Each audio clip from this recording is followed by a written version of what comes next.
Poésie présente Châtiment de Céline Dangean, lu par Léo Vaniro.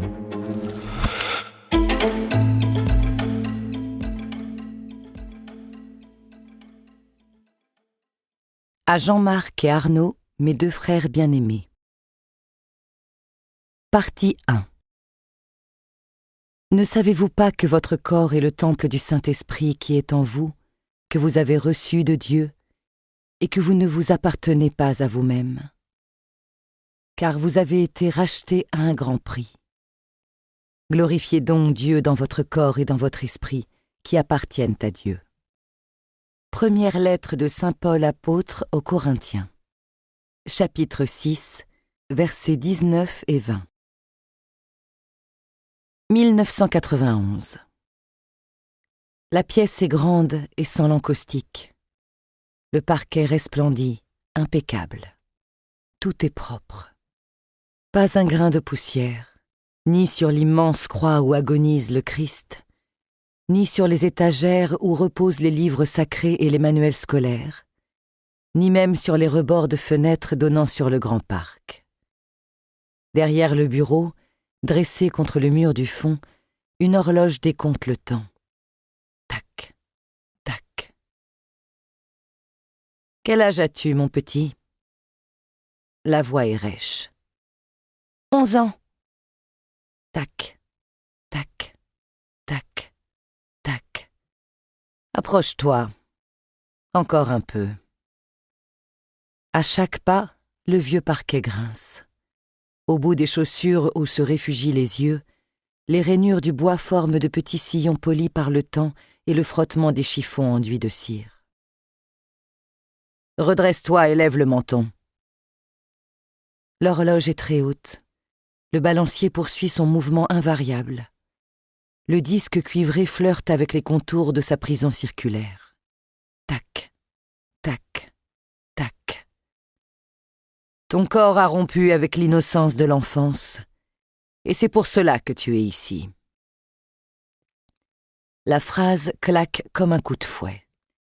Une main l'accompagne qui se pose à plat sur le bois lisse du bureau Empire. Grande, propre, aux doigts longs et aux ongles coupés courts. Tu as souillé tes draps la nuit dernière. Dans l'intonation, le dégoût. La main s'est resserrée. Elle forme désormais un point inamical. Ses phalanges blanchies cognent contre le bureau. Un bruit mat et fort qui rompt le rythme lénifiant de l'horloge. 11 ans. 11 ans et l'impureté jaillit déjà de ton corps. Tac, tac. La chaise racle contre le parquet.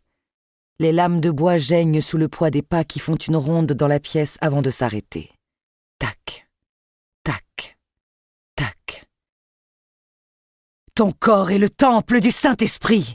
Le sais-tu seulement ? Plus qu'un cri, une fulmination. Une fulmination qui éventre le ciel et porte la tempête. Tac, tac. Au bout des chaussures, entre les lames du parquet rutilant, se dessine une minuscule tache sombre. Tac. Portes-tu le Christ dans ton cœur ? Tac, tac.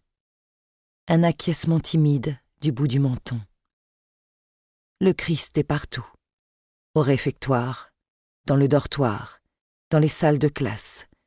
Il voit tout, il entend tout, il sait tout. Livre des Proverbes, chapitre 15, verset 3. Les yeux de l'Éternel sont en tout lieu, observant les bons et les méchants. Alors, comment ne pas le porter dans son cœur ? Ou bien... Le murmure rampe, comme un courant d'air glacial, hérisse le fin duvet des bras et provoque un frisson. Lui préfères-tu le diable ?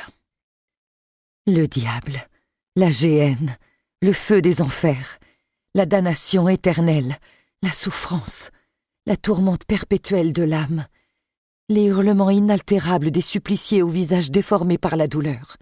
Non, pas le diable, pas lui. Je t'écoute. Une lame grince, proche, et le souffle se pose sur la nuque.